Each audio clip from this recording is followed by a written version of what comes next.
have a collection of division and multiplication problems with integers. And so we're going to make a little chart over here to remind ourselves.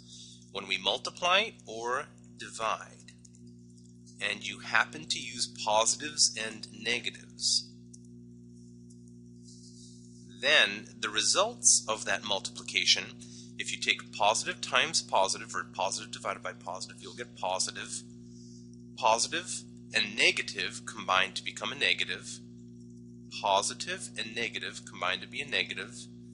And finally, the one sneaky one is that negative times negative is positive.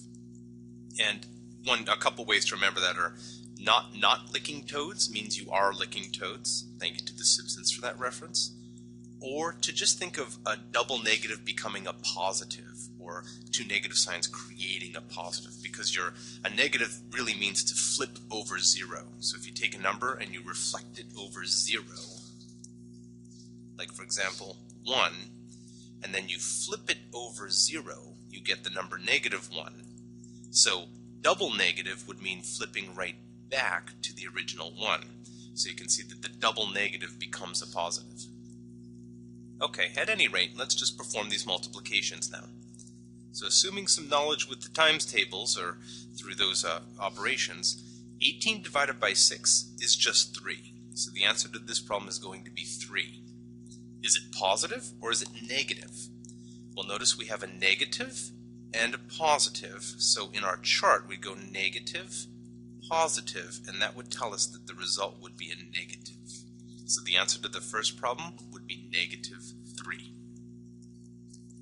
Second problem, effectively the magnitudes of the numbers are 9 and 5, and 9 times 5 is just 45. But what sign does the result get? Well, the 9 was negative, so that'd be like being down here. The 5 is negative, and if we take a negative multiplied by a negative, we get a positive. So this answer would be positive 45. Next, 32 divided by -4. 32 divided by 4 itself is just 8. 32 was positive, so we're in the first row now, and it's being divided by a negative number, which would be second column.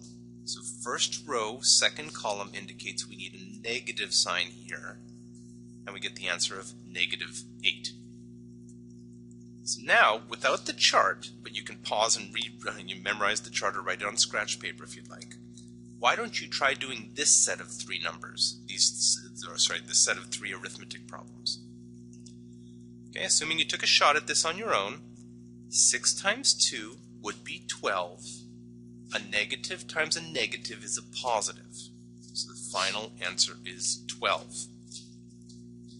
For this one, 9 times 4 is 36, and a negative times a negative is positive. So we'll just get positive 36. And for the third example, our final example, 72 divided by 8 would of course be 9, and a positive divided by a negative would yield a negative. So this one would have to be -9.